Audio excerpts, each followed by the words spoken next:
बंदी छोड़ सतगुरु रामपाल जी परमेश्वर जी की जय हो।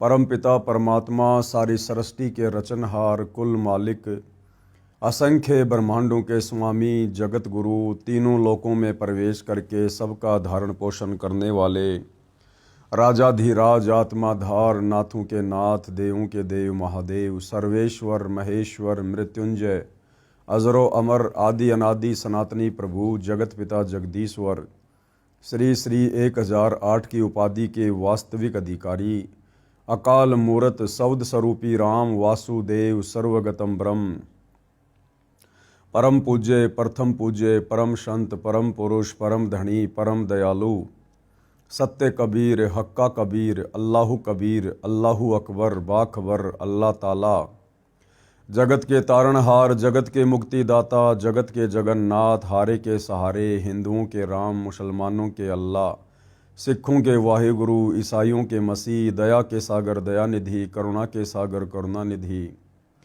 स्वयंभू परिभू संकट मोचन कष्टहरण मंगलकरण दुख भंजन अविगत कबीर निर्विकार निर्विषम परमात्मा अलय अलेख सतगुरु आदि अनादि सतगुरु असली मर्यादा पुरुषोत्तम असली राम असली कृष्ण असली घनश्याम असली मुरारी राजाओं के राजा महाराजाओं के महाराजा शहंशाहों के शहंशाह सम्राटों के सम्राट भगवानों के भगवान अल्लाहों के अल्लाह प्रभुओं के प्रभु मसीहाओं के मसीह सच्चे वाहिगुरु बाबाओं के बाबा पीरों के पीर सेठों के सेठ जगत सेठ सावड़सा सेठ सर्वगुण संपन्न अनंत कोटि कलाओं के स्वामी अनंत कोटि ब्रह्मांडों के नायक योगियों में महायोगी ध्यानियों में महाध्यानी सिद्धों में परम सिद्ध ज्ञानियों में तत्वज्ञानी ब्रह्म ज्ञानी महाज्ञानी परम ज्ञानी सर्वश्रेष्ठ ज्ञानी विज्ञानी युवा कबीर समर्थ कबीर असमवात अमित ओजा सच्चे रहनुमा करीम अल्लाह सुभान अल्लाह दुनिया के अंतिम पैगंबर 8 सितंबर 1951 से गांव धनाना जिला सोनीपत हरियाणा भारतवर्ष की पावन भूमि पे प्रकट रियल कल की भगवान श्री नारायण साकार हरि श्री बाबा साहेब नूर अनंत परमात्मा सच्चे दरवेश सच्चे बाखबर संत शिरोमणि सतगुरु रामपाल जी परमेश्वर जी के चरण कमल में साध संगति से जुड़े हुए देश विदेश से आप और हम सभी सत्सेवक भाई बहनों का अनंत कोटि दंडवत प्रणाम। सत्साई भाई और बहनों, बहुत बड़ी दया बहुत बड़ी मेहर पूज्य गुरुदेव भगवान की परमेश्वर रामपाल जी की, जिनके शुभ आशीर्वाद से विशेष आशीर्वाद से आप और हम सभी भाई बहनों को विशेषकर हिंदू समाज से जुड़े हुए हिंदू साहिबानों को अपने ही पवित्र सदग्रंथों के विषय में अति गूढ़ जानकारी प्राप्त हो रही है। जो गूढ़ जानकारी सदियों से हमारे धर्म गुरु तत्व ज्ञान के अभाव में पांचवें वेद सूक्ष्म वेद के अभाव में साधक समाज को निकाल कर नहीं दे पाए। भक्ति और भगवान के नाम पर हम भटकते रहे धक्के खाते रहे, परंतु अध्यात्म से मिलने वाले सुख लाभ हमें प्राप्त नहीं हुए। जो भी हमें मिल रहा था इन शास्त्र विरुद्ध साधनाओं के करने के चलते हमें केवल हमारा संस्कार ही मिल रहा था। हमें हमारे पूर्व जन्मों की भक्ति की मलाई ही मिल रही थी। वर्तमान भक्ति से हमें कुछ भी हासिल नहीं हो रहा था और हम सोच रहे थे कि वर्तमान में हम जो भक्ति कर रहे हैं, जो व्रत उपवास कर रहे हैं, तीर्थों की धामों की यात्रा कर रहे हैं, पैदल यात्राएं कर रहे हैं, कावड़ लेकर आ रहे हैं, हमें इस साधना से लाभ हो रहा होगा। परंतु जो भी कुछ हो रहा था हमारे पूर्व जन्म के संस्कारों के आधार से हो रहा था। अब इस बात का पता सतगुरु रामपाल जी के सत्संग सुनने से, उनके कर कमल से लिखित पवित्र पुस्तकों को पढ़ने से पता चला। तो भाई और बहनों, जब हिंदू धर्म से जुड़े भगत भाई बहनों ने, साहिबानों ने, श्रद्धालुओं ने जब इस पवित्र पुस्तक हिंदू साहिबान नहीं समझे गीता वेद पुराण इसको गहनता से लिया, पढ़ना शुरू किया, तो धीरे धीरे उनको अध्यात्म के विषय में जानकारी भी होने लगी और फिर आगे और अधिक जानने की उनकी जिज्ञासा भी बढ़ने लगी। तो आज इसी पवित्र पुस्तक के हिंदू साहिबान नहीं समझे गीता वेद पुराण, इस पर हमारा 12वें नंबर का वीडियो है। और पिछले वीडियो में आप जी ने देखा कि किस प्रकार से श्री देवी महापुराण से, शिव पुराण से, पवित्र गीता जी से ये साबित किया गया है कि श्री ब्रह्मा, श्री विष्णु, श्री शंकर जी, ये तीनों देवता एक एक गुण युक्त हैं। रजोगुण ब्रह्मा है, सतोगुण विष्णु है, तमोगुण शिव जी है। और इन्हीं तीनों देवताओं को आधार बनाकर ये काल ब्रह्म, जो इनका पिता है ज्योति निरंजन, जो ब्रह्मलोक में रहता है, इसने प्रतिज्ञा कर रखी है कि मैं किसी को भी अपने ओरिजिनल काल रूप में दर्शन नहीं दूंगा। ये गुप्त रहता है और अपने तीनों पुत्रों के माध्यम से यहाँ की सृष्टि चलवा रहा है अपने भोजन के लिए, क्योंकि इसको प्रतिदिन 1 लाख मानव शरीरधारी स्त्री पुरुषों के सूक्ष्म शरीर में जमा वासना को, मैल को, गंध को खाने का श्राप लगा हुआ है। तो धीरे धीरे हिंदू धर्म से जुड़े श्रद्धालुओं तक ये सच्चाई पहुंच रही है। और अब हिंदू धर्म से जुड़े श्रद्धालु आगे से आगे और सवाल कर रहे हैं, आगे से आगे और अधिक जानने की इच्छा व्यक्त कर रहे हैं। तो इसी संदर्भ में सतगुरु रामपाल जी से पूछा गया कि श्री ब्रह्मा, विष्णु व शंकर जी ही 3 देवता हैं और ये ही 3 गुण हैं। प्रश्न नंबर 29, यहाँ कहाँ प्रमाण है कि रजगुण ब्रह्मा है, सतगुण विष्णु है तथा तमगुण शंकर है? अब हिंदू धर्म से जुड़े भाई बहन पूछ रहे हैं सतगुरु रामपाल जी से कि आप जी कह रहे हैं कि भाई ये जो ब्रह्मा विष्णु महेश है, यही तीनों देवता हैं और यही तीनों गुण हैं। ये तीनों देवता एक एक गुण युक्त हैं। तो जिज्ञासु ने पूछा कि भाई इस बात का कहाँ प्रमाण है? बाकी तो आपने सारे प्रमाण दे दिए और हिंदू धर्मशास्त्रों से दे दिए और उन धर्मशास्त्रों से दे दिए जो धर्मशास्त्र हिंदुओं की जो प्रमाणित जो प्रेस है, गीता प्रेस गोरखपुर, वहीं से प्रकाशित शास्त्रों से आपने दिखा दिए। अब बिल्कुल मना भी नहीं कर सकते, नकार भी नहीं सकते। लेकिन अब जो आप कह रहे हैं कि श्री ब्रह्मा, विष्णु व शंकर जी ही 3 देवता हैं और ये ही 3 गुण हैं, तो इस बात का प्रमाण कहाँ है कि भाई ब्रह्मा जी रजोगुण युक्त हैं, विष्णु जी सतोगुण युक्त है और शंकर जी तमोगुण युक्त है? तो इसका प्रमाण भी सतगुरु रामपाल जी हिंदू धर्मशास्त्रों से ही दे रहे हैं। उत्तर है प्रमाण नंबर 1, श्री मार्कंडे पुराण, सचित्र मोटा टाइप, गीता प्रेस गोरखपुर से प्रकाशित। इसके अध्याय 25 में 131 पेज पर कहा है कि रजगुण ब्रह्मा जी, सतगुण विष्णु तथा तमगुण शंकर, तीनों ब्रह्म की, ब्रह्म यानी काल, ये जो तीनों देवता हैं एक के गुणों से युक्त हैं, ये तीनों इस ब्रह्म की प्रधान शक्तियां हैं। यानी ये काल इन्हीं तीनों देवताओं को निमित्त बनाकर अपने भोजन की व्यवस्था कर रहा है। ये तीनों ब्रह्म यानी काल की प्रधान शक्तियां हैं और ये ही 3 देवता हैं और ये ही 3 गुण हैं। ब्रह्मा जी रजोगुण, विष्णु जी सतोगुण और शंकर जी तमोगुण। और भाई और बहनों, आप जियों ने पहले पढ़ा इसी पवित्र गीता में, गीता अध्याय 7 श्लोक नंबर 12 से 15, ये काल ब्रह्म जो गीता जी का ज्ञान दे रहा है अर्जुन को, ये ब्रह्मा विष्णु महेश के विषय में कह रहा है कि ये त्रिगुणमयी माया बड़ी दस्तूर है। यानी ब्रह्मा विष्णु महेश से निकल रही ये तीनों गुण वाली माया, रजगुण सतगुण तमगुण, बड़ी दस्तूर है, बड़ी खतरनाक है, जिसने पूरे संसार को अपने मोह पाश में बांध रखा है। और आगे चलकर ये काल गीता अध्याय 7 श्लोक नंबर 14 और 15 में कह रहा है कि अर्जुन, इन तीनों गुणों के द्वारा, रजगुण ब्रह्मा, सतगुण विष्णु, तमोगुण शिव जी, इन तीनों गुणों के द्वारा जिनकी बुद्धि हरी जा चुकी है, यानी जो साधक ब्रह्मा विष्णु महेश से ऊपर किसी को मानते नहीं, किसी को पूजते नहीं, जिनकी बुद्धि केवल यहीं तक अटकी हुई है, कह रहे हैं कि ये तीनों गुणों से जिनका ज्ञान हरा जा चुका है वो तो आसुर स्वभाव को धारण किए हुए मनुष्यों में नीच दूषित कर्म करने वाले मूर्ख लोग हैं, जो मुझ काल ब्रह्म की भक्ति भी नहीं करते।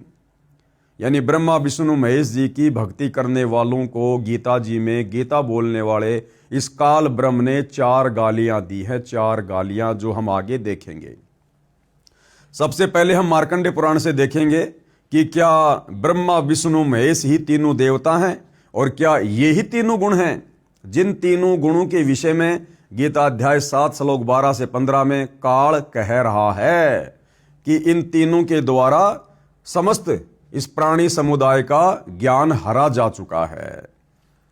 तो यहां तो आपको पेज नंबर बता दिए हैं और आपको अध्याय बता दिया है।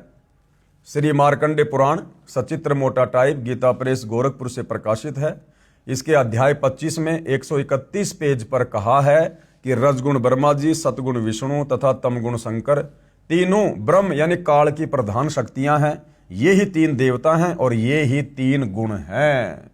अब अगर ये बात हिंदू समाज के समझ में आ गई कि ब्रह्मा विष्णु महेश तीनों देवता एक एक गुण युक्त हैं, और यदि मार्कंडेय पुराण में ये लिखा होगा कि यही तो तीनों देवता हैं और यही तीनों गुण हैं, उसके बाद हमें गीता अध्याय 7 श्लोक नंबर 12 से 15 बिल्कुल अच्छी तरीके से समझ में आ जाएगा। तो पेश है प्रमाण के लिए संक्षिप्त मार्कंडेय पुराण से संबंधित प्रकरण की फोटोकॉपी। तो भाई और बहनों, प्रमाण के लिए ये मार्कंडेय पुराण आप जियों के समक्ष है और कहते हैं समझदार को संकेत ही काफी होता है। हम अपने मतलब की बात पर चलते हैं। इस तरह स्वयंभू परमात्मा की 3 अवस्थाएं होती हैं। रजोगुण प्रधान ब्रह्मा यानी ब्रह्मा जी जो कि देवता है, ये कौन से गुण से युक्त है? रजोगुण युक्त, रजोगुण प्रधान ब्रह्मा। तमोगुण प्रधान रुद्र, रुद्र यानी शंकर शिव जी तमोगुण युक्त हैं। और सत्व प्रधान विश्व पालक विष्णु है। और आगे क्या लिख रहा है मार्कंडेय पुराण में? ये ही 3 देवता हैं और ये ही 3 गुण हैं। ये ब्रह्मा विष्णु महेश ही तीनों देवता हैं और यही तीनों गुण हैं। काल ब्रह्म ने इन तीनों को एक एक गुण युक्त कर रखा है। रजगुण ब्रह्मा, सतगुण विष्णु और तमोगुण शिव जी। मार्कंडेय पुराण में बिल्कुल क्लियर लिखा हुआ है। अब आगे देखिए भाई और बहनों, जब हमें यह बात अच्छे से समझ में आ जाएगी, चाहे ब्रह्मा विष्णु महेश कहो, चाहे 3 गुण कहो, चाहे रजगुण कहो, चाहे ब्रह्मा जी कहो, चाहे सतोगुण कहो, चाहे विष्णु जी कहो, चाहे तमोगुण कहो, चाहे शंकर जी कहो, चाहे तीनों देवता कहो, चाहे तीनों गुण कहो, एक ही बात है। फिर हमें गीता जी अध्याय 7 श्लोक नंबर 12 से 15 अच्छे से समझ में आएगा। प्रमाण नंबर 2, दूसरा प्रमाण क्या है? श्री देवी महापुराण संस्कृत व हिंदी अनुवाद श्री वेंकटेश्वर प्रेस बंबई से प्रकाशित। इसमें 3रे स्कंद अध्याय 5 श्लोक 8 में लिखा है कि शंकर भगवान बोले, किसको बोले? देवी दुर्गा को, हे माता, यदि आप हम पर दयालु हैं तो मुझे तमोगुण, शंकर जी कह रहे हैं अपनी माता दुर्गा से कि मुझे तमोगुण, ब्रह्मा को रजोगुण तथा विष्णु को शतोगुण युक्त क्यों किया? यदि आप हमारे ऊपर दयालु हैं, यदि आपने हमारे ऊपर दया करी है, यदि हम आपके प्रिय हैं, तो हे माता, आपने हम तीनों भाइयों को एक एक गुण युक्त क्यों कर दिया? ये ऐसा भयंकर रोग हमारे क्यों लगा दिया? यदि वास्तव में आप हमारे ऊपर दयालु हैं तो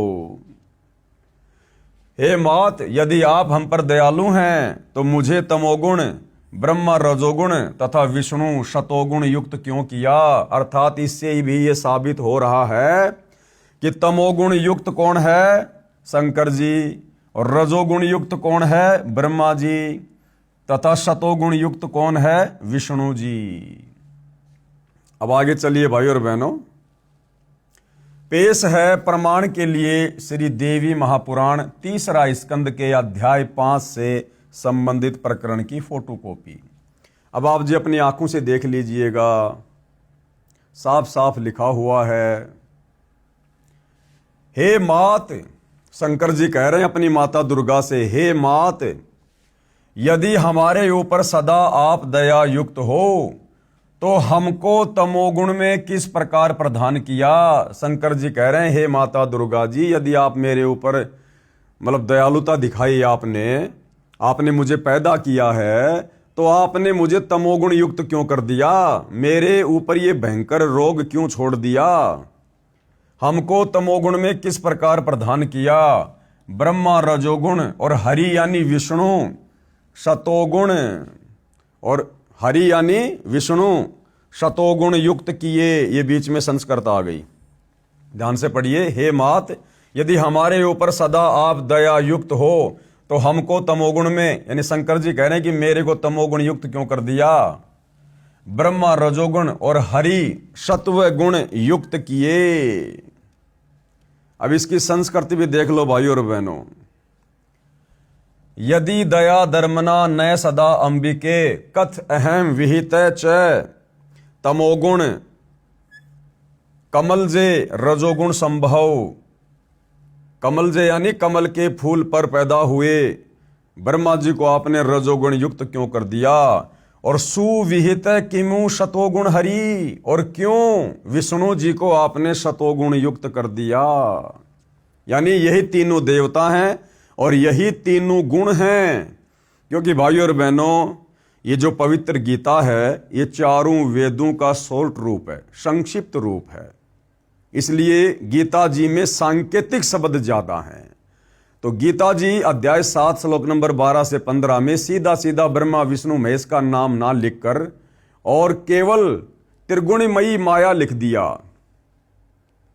अब वो त्रिगुणमयी माया क्या है, वो तीन गुण क्या हैं, ये बात समझाने के लिए आपको पूज्य गुरुदेव जी के द्वारा इतने प्रमाण दिए जा रहे हैं कि चाहे तीन गुण कहो, चाहे ब्रह्मा विष्णु महेश कहो, चाहे रजोगुण कहो, चाहे ब्रह्मा जी कहो, चाहे शतोगुण कहो, चाहे विष्णु जी कहो, चाहे तमोगुण कहो, चाहे शंकर जी कहो। तो श्री देवी महापुराण यहां क्लियर कर रहा है कि यही तीनों देवता हैं और यही तीनों गुण हैं। अब चलिए भाइयों और बहनों, अब हमें गीता जी समझ में आएगी बहुत अच्छे से।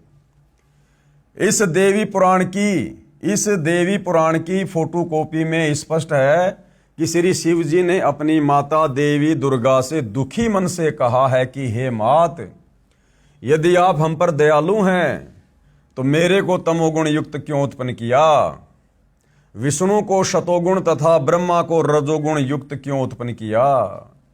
ये भाव व्यक्त करने का अर्थ यह है कि ये तीनों भी समझते हैं कि यहां सब जीव दुखी हैं।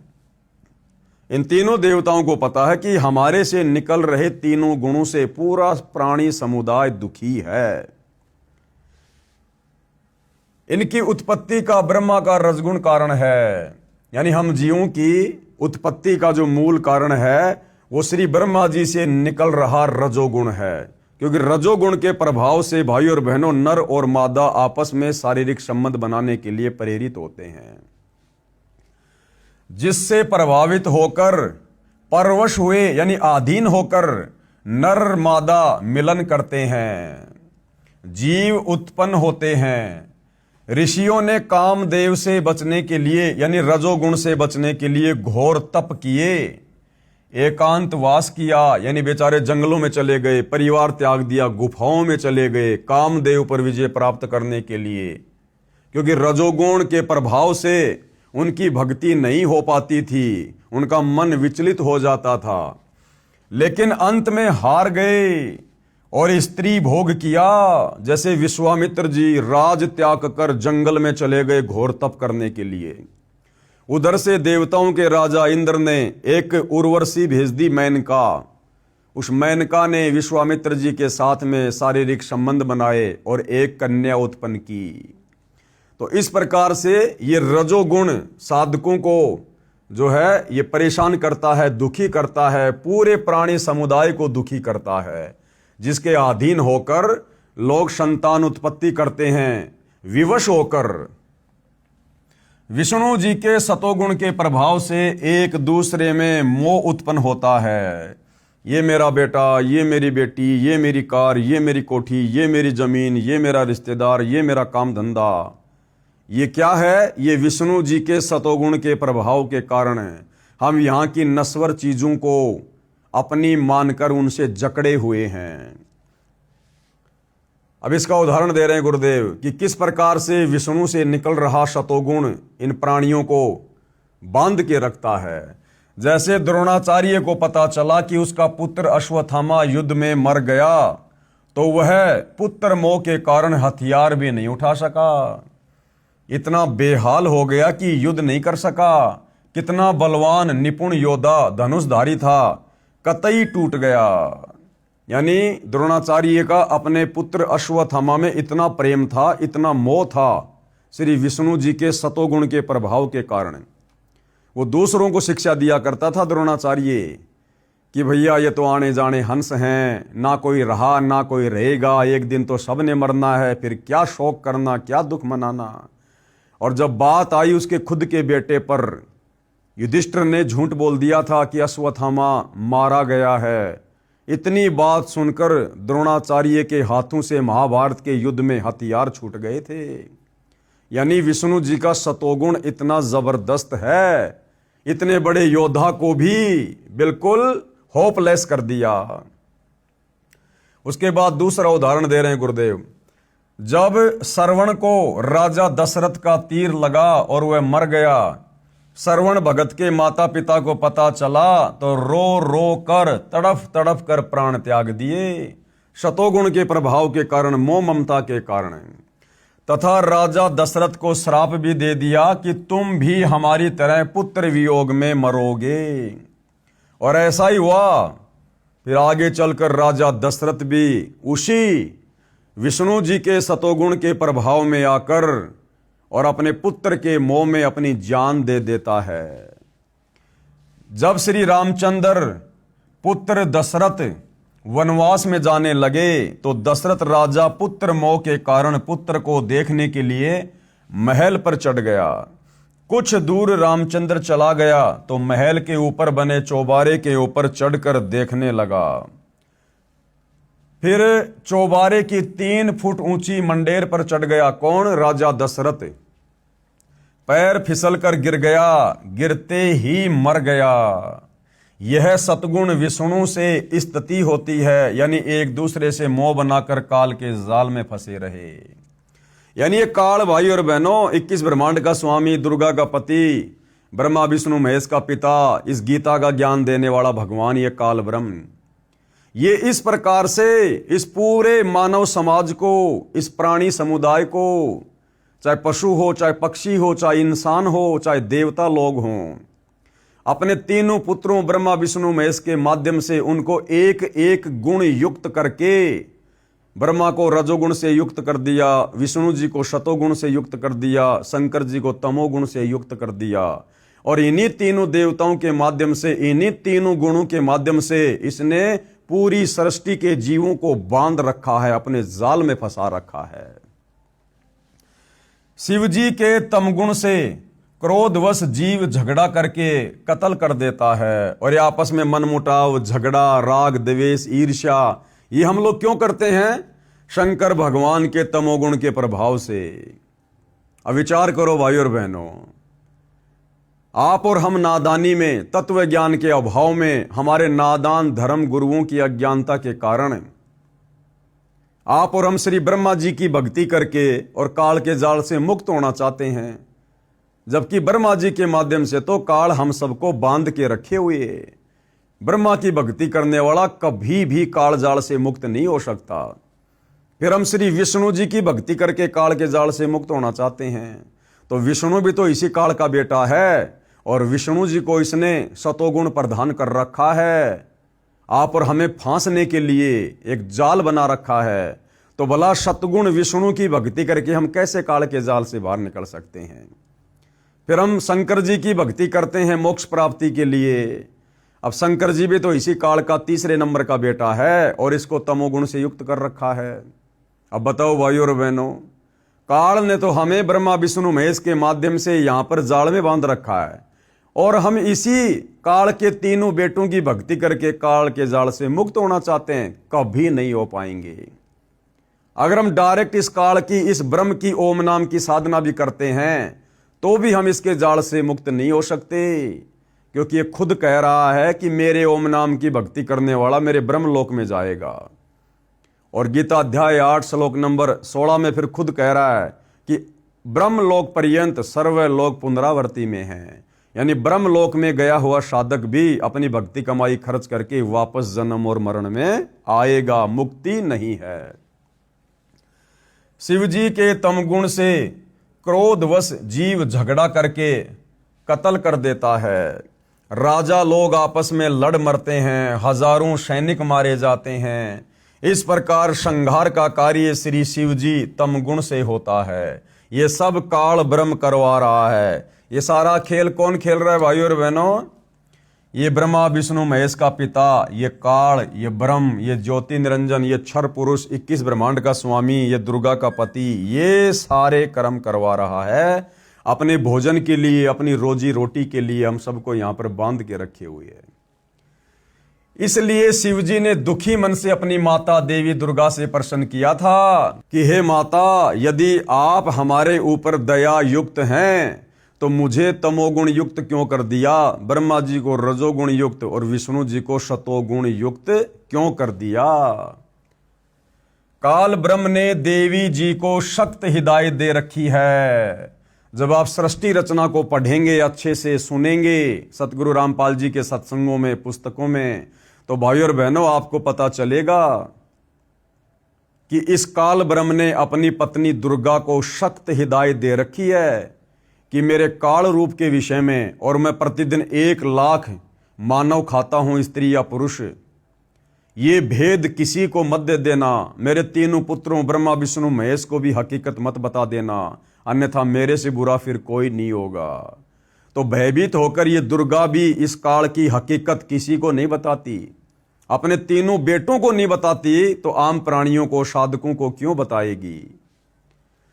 काल ब्रह्म ने देवी जी को सख्त हिदायत दे रखी है कि मेरा व मेरे षड्यंत्र का भेद किसी को नहीं बताएगी, अपने पुत्रों को भी नहीं बताना। यदि पता चल गया, यदि ब्रह्मा विष्णु महेश को पता चल गया कि हमारा पिता काल है, ऐसे ऐसे इसको 1 लाख मानव शरीरधारी स्त्री पुरुषों का रोजाना भक्षण करने का श्राप लगा हुआ है, इसलिए इसने हम तीनों भाइयों को एक एक गुण युक्त कर रखा है, तो कहते हैं यदि पता चल गया ब्रह्मा विष्णु महेश को अपने पिता की हकीकत, तो जब सत्य पुरुष का भेजा संत आएगा, यानी उस परम अक्षर ब्रह्म कबीर देव का यदि कोई संत आएगा, और भाइयों और बहनों वो परमात्मा खुद ही संत रूप में आता है, खुद ही आकर तत्व ज्ञान बताता है। तो जब सत्य पुरुष का भेजा संत आएगा तो सब उसकी शरण में जाकर सत्य साधना करके मेरे लोक से चले जाएंगे।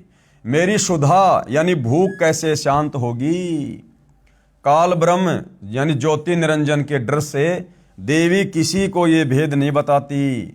परमेश्वर कबीर जी ने आकर ये भेद बताया है। वो परमात्मा कबीर सतलोक से चलकर खुद ही तत्व ज्ञान के माध्यम से, सृष्टि रचना के माध्यम से इसके षड्यंत्र का पर्दाफाश करते हैं, और दास रामपाल दास ने समझाया है। गुरुदेव कह रहे हैं कि अब मैं आप लोगों को समझा रहा हूं। उपरोक्त परमाणु से सिद्ध हुआ कि रजगुण ब्रह्मा जी हैं, सतगुण विष्णु जी तथा तमगुण शंकर जी हैं, और ये ही 3 देवता हैं और ये ही 3 गुण हैं। फिर अगला सवाल किया है प्रश्न नंबर 30। परमात्मा तो अजन्मा अजर अमर कहते हैं, यानी परमात्मा को तो अजन्मा कहते हैं, अजर अमर कहते हैं। उपरोक्त प्रकरण तथा परमाणु से सिद्ध हुआ कि श्री ब्रह्मा, श्री विष्णु तथा श्री शंकर तीनों नासवान हैं, क्योंकि इनका तो जन्म हुआ है, इनकी तो माता दुर्गा है, इनके पिता का नाम काल ब्रह्म है। फिर अविनाशी परमात्मा कौन है?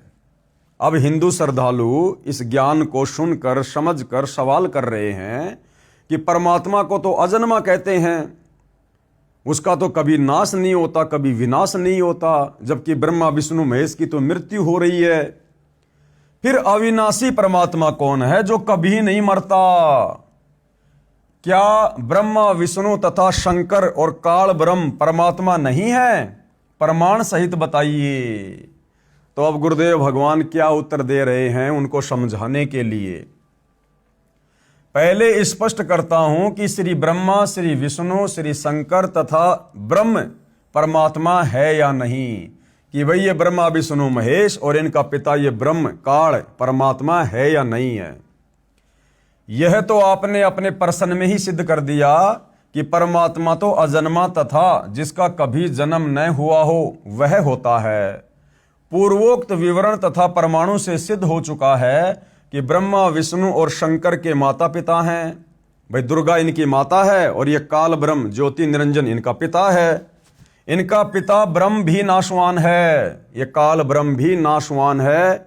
ये भी गीता अध्याय 4 श्लोक नंबर 5, गीता अध्याय 2 श्लोक नंबर 12 और गीता अध्याय 10 श्लोक नंबर 2 में अपने विषय में कह रहा कि अर्जुन तेरे और मेरे जन्म होते हैं, तू नहीं जानता मैं जानता हूं, मेरी भी जन्म और मृत्यु होती है।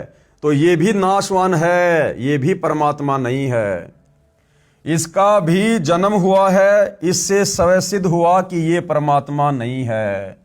भाई जब ब्रह्मा विष्णु महेश का पिता ही जन्मता और मरता है तो भला ब्रह्मा विष्णु और महेश कैसे परमात्मा हो सकते हैं? ये तो उस काल के पुत्र हैं। तो ये तो सारे के सारे नाशवान हैं, ये तो जन्मते और मरते हैं, और जो जन्मता और मरता है वो परमात्मा नहीं हो सकता। यानी जो जन्मता और मरता है उसकी भक्ति करने से हम भक्तों का जन्म मरण का रोग कभी भी समाप्त नहीं हो सकता। अब प्रश्न रहा फिर अविनाशी कौन है? फिर वो परमात्मा कौन है जो अविनाशी है, जो कभी नहीं मरता है? इसके उत्तर में श्रीमद् भगवद गीता से ही प्रमाणित करते हैं कि अविनाशी परमात्मा गीता ज्ञान देने वाले ब्रह्म से अन्य है। श्रीमद् भगवद गीता अध्याय 2 श्लोक 12, इसमें काल कह रहा कि भैया मेरी जन्म और मृत्यु होती है। गीता अध्याय 4 श्लोक नंबर 5, इसमें भी कह रहा है कि मेरी जन्म और मृत्यु होती है। गीता अध्याय 10 श्लोक 2 में गीता ज्ञान दाता इस काल ब्रह्म ने अपनी स्थिति स्पष्ट कर दी है कि मेरी उत्पत्ति हुई है, यानी मेरा जन्म हुआ है, मैं जन्मता मरता हूं। अर्जुन मेरे और तेरे बहुत जन्म हो चुके हैं, मैं भी नाशवान हूं। इस काल ब्रह्म ने अपनी स्थिति कि मैं भी जन्मता और मरता हूं इसी गीता जी में अध्याय 2 श्लोक 12, अध्याय 4 श्लोक 5 और अध्याय 10 श्लोक 2 में क्लियर कर दी है, जो हम भाई बहन पहले के वीडियो में अच्छे से फोटोकॉपी के माध्यम से देख चुके हैं। फिर आगे चलकर गीता अध्याय 2 श्लोक 17 में कहा है, ये गीता ज्ञान देने वाला काल ब्रह्म गीता अध्याय 2 श्लोक नंबर 17 में क्या कह रहा है कि भाई अविनाशी तो उसको जान जिसको मारने में कोई भी सक्षम नहीं है। ये काल ब्रह्म कह रहा कि अर्जुन अविनाशी तो उसको जान जिसको मारने में कोई भी सक्षम नहीं है।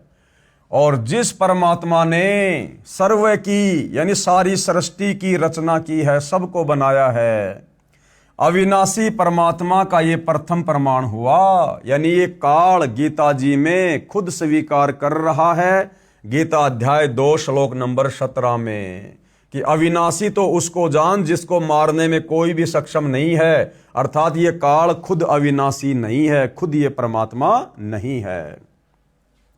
दूसरा प्रमाण श्रीमद् भगवद गीता अध्याय 15 श्लोक 16 और 17 में 3 पुरुष यानी भगवान कहे हैं।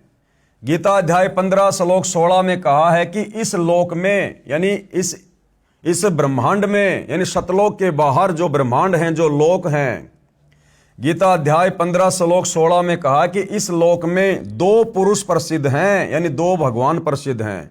एक तो क्षर पुरुष ये काल खुद है, दूसरा अक्षर पुरुष जो 7 शंख ब्रह्मांड का स्वामी है। ये दोनों प्रभु यानी भगवान तथा इनके अंतर्गत सर्व प्राणी नाशवान है और आत्मा तो सबकी अमर है।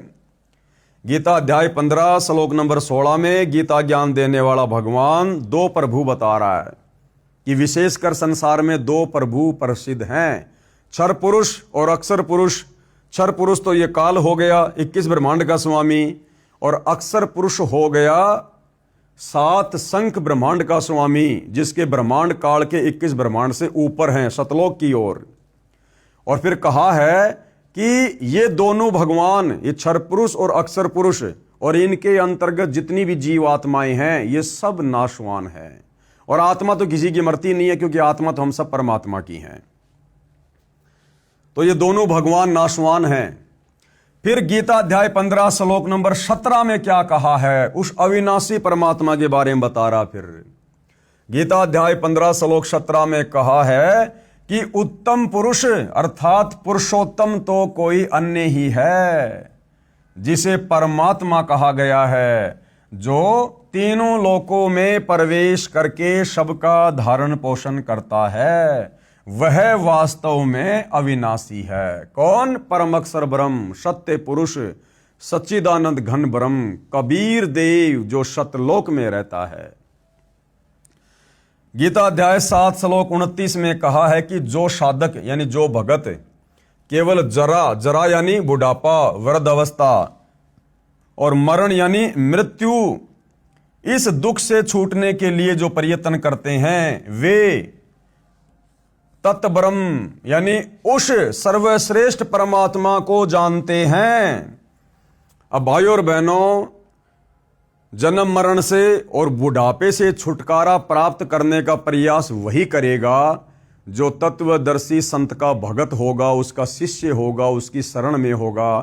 क्योंकि उसको इस बात का ज्ञान हो जाएगा कि जिस लोक में तू रह रहा है ये काल का लोक है, और ये काल खुद भी नाशवान है, जन्मता है, मरता है।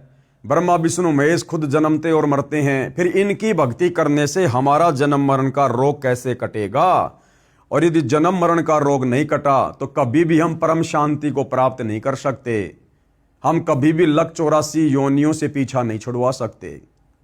तो जो तत्वदर्शी संत का भगत होगा, उस तत्ब्रह्म का जो उस तत्ब्रह्म की भक्ति कर रहा होगा, वही आत्मा, वही साधक जन्म और मरण से छूटने के लिए प्रयत्न करेगा।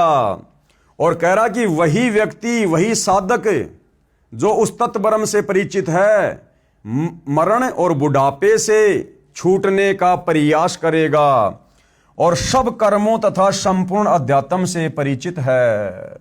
अब सतगुरुदेव भगवान ने हमारे को तत्व ज्ञान देकर सर्व कर्मों और सर्व धर्मों से परिचित करवा दिया है। इसलिए आज यदि इस पृथ्वी पर जन्म मरण से और बुढ़ापे से छुटकारा प्राप्त करने के लिए कोई साधना कर रहा है तो केवल सतगुरु रामपाल जी के भगत कर रहे हैं।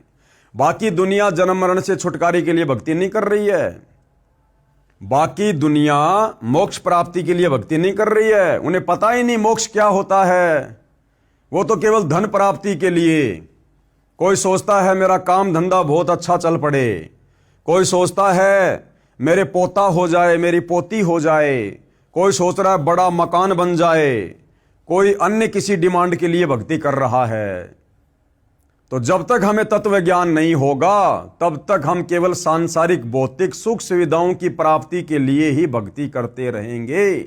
क्योंकि तत्वदर्शी संत की शरण में आए बिना हमें वास्तव में भक्ति करने के मकसद का ज्ञान होगा ही नहीं। और जब हम तत्वदर्शी संत की शरण में आ जाएंगे, हम उस तत्ब्रह्म को पहचान जाएंगे, उसके बाद केवल हम दो चीजें ध्यान रखेंगे कि इस काल के लोक में सबसे ज्यादा जो कष्टदायी है, एक है बुढ़ापा और दूसरा है जन्म और मरण। और फिर इन दोनों से छूटने का हम प्रयत्न करेंगे, क्योंकि हमें पता चल जाएगा कि तत्वदर्शी संत की शरण में आकर सत भक्ति करके ही हमारा जन्म मरण से छुटकारा हो सकता है और हम उस परमात्मा के सनातन परम धाम सतलोक में चले जाएंगे, जहां जाने के बाद में गीता अध्याय 18 श्लोक नंबर 62 में यह काल खुद कह रहा है कि वहां जाने के बाद फिर साधक लौटकर इस संसार में नहीं आता, जन्म मरण में नहीं आता। गीता अध्याय 8 श्लोक 1 में अर्जुन ने पूछा कि वो तत्व ब्रह्म क्या है, जिसके विषय में जानने के बाद ये भगत, ये साधक केवल मरण और बुढ़ापे से छूटने का ही प्रयत्न करता है। तो गीता अध्याय 8 श्लोक नंबर 1 में अर्जुन ने पूछा कि तत्व ब्रह्म क्या है। गीता ज्ञानदाता इस काल ब्रह्म ने अध्याय 8 श्लोक 3 में उत्तर दिया कि वह परम अक्षर ब्रह्म है, वो कबीर देव है, सतलोक का राजा है, अर्थात परम अक्षर ब्रह्म है। पुरुष कहो चाहे ब्रह्म कहो। देखो भाई और बहनों, कहीं भ्रम ना हो जाए कि बार बार इस काल को भी तुम जो है ब्रह्म कह रहे हो, बार बार तुम काल को भी कहते हो कि ये ब्रह्म है, ब्रह्म है, और जब बात आती है वो सतलोक के परमात्मा की तो कहते हो कि वो परम अक्षर ब्रह्म है, परम अक्षर ब्रह्म है, तो वो भी ब्रह्म हो गया। असल में भाई और बहनों, भगवान को कहते हैं ब्रह्म, लेकिन यहां पर नकली भगवान बहुत ज्यादा पैदा हो गए। ये काल भी अपने आप को ब्रह्म घोषित कर चुका है हम जीवों को धोखा देने के लिए। इसलिए परमात्मा ने अपने आप को सर्वश्रेष्ठ साबित करते हुए, इस काल से भिन्न साबित करते हुए परम अक्षर ब्रह्म कहना पड़ा, पूर्ण ब्रह्म कहना पड़ा। पूर्ण ब्रह्म क्यों कह रहे हैं? इसका मतलब कोई आधा अधूरा ब्रह्म भी है। तो ये जो काल है, जो गीता का ज्ञान देने वाला, ये आधा अधूरा ये ब्रह्म है, और पूर्ण ब्रह्म कबीर देव परम अक्षर ब्रह्म। गीता अध्याय 15 श्लोक 17 में जो उत्तम पुरुष तू अन्य परमात्मा इति उदारते कहा है, वह परम अक्षर ब्रह्म है, यानी सबसे ऊपर वाला भगवान है, सर्वश्रेष्ठ परमात्मा है। इसी को पुरुषोत्तम कहा है। पुरुषों में उत्तम, पुरुष यानी भगवान, उत्तम यानी सर्वश्रेष्ठ, जो सर्वश्रेष्ठ भगवान है।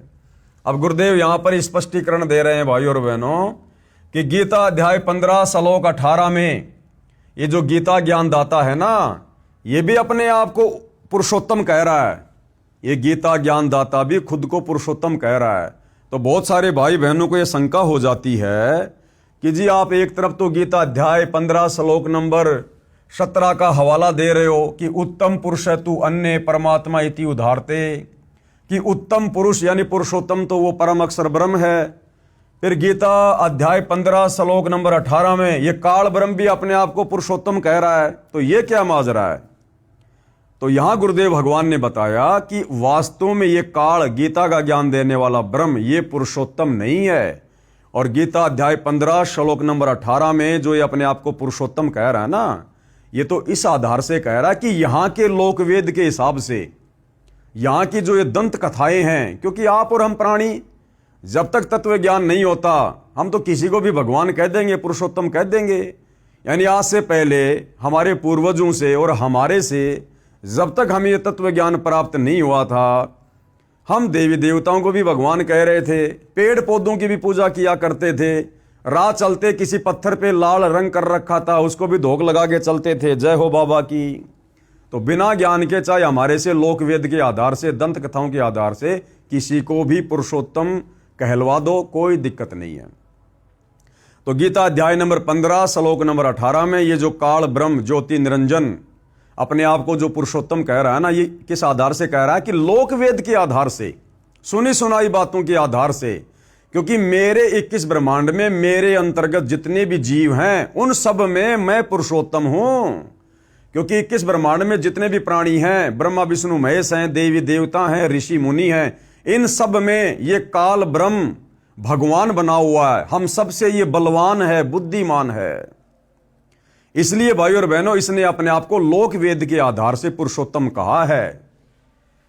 गीता अध्याय 15 श्लोक 18 में गीता ज्ञानदाता ने कहा है कि मैं उन सर्व प्राणियों से उत्तम अर्थात शक्तिमान हूं जो मेरे 21 ब्रह्मांडों में रहते हैं। इसलिए लोक वेद अर्थात दंत कथा के आधार से मैं पुरुषोत्तम प्रसिद्ध हूं, अन्यथा रियल में यह पुरुषोत्तम नहीं है।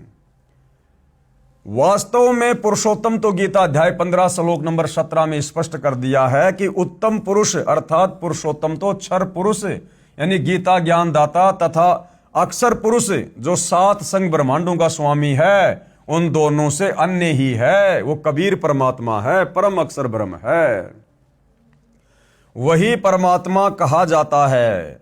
वह सर्व का धारण पोषण करता है। यानी तीनों लोकों में प्रवेश करके, काल के 21 ब्रह्मांड में, अक्षर पुरुष के 7 संग ब्रह्मांडों में, और ऊपर के 4 लोकों में, सतलोक में, अलख लोक में, अगम लोक में, अनामी लोक में, इन समस्त लोकों में सारी सृष्टि के जीवों का वो धारण पोषण करता है। और वही वास्तव में अविनाशी है, जो कभी नहीं मरता। वह परम अक्षर ब्रह्म है, जो असंख्य ब्रह्मांडों का मालिक है, जो सर्व सर्जनहार है, यानी जिसने सारी सृष्टि को अपने वचन से उत्पन्न किया है, और कुल का मालिक है, यानी वो अकेला ही सारी सृष्टि का भगवान कहलाने के योग्य है, अर्थात परमात्मा है। अब ये सारी बातें धीरे धीरे हिंदू समाज के भाई बहनों को समझ में आ रही है, तो आगे से आगे और अधिक सवाल करने की उनकी जिज्ञासा बन रही है। इसी जिज्ञासा के तहत उन्होंने अगला सवाल किया, प्रश्न नंबर 31, कि आप पूर्ण मोक्ष किसे मानते हैं? कि भाई ठीक है, आपने बता दिया कौन भगवान है, कौन भगवान नहीं है, कौन नकली भगवान बन के बैठे हुए हैं। अब आप ये बताओ कि मोक्ष की परिभाषा क्या है? पूर्ण मोक्ष किसे कहते हैं? पूर्ण मोक्ष कैसे मिलता है? यानी जन्म और मरण से सदा सदा के लिए झंझट कैसे छूटेगा? 21 ब्रह्मांड से बाहर हम कैसे निकल सकते हैं? कैसे हम सनातन परम धाम में जाके सुखी हो सकते हैं? तो आप पूर्ण मोक्ष किसे मानते हैं?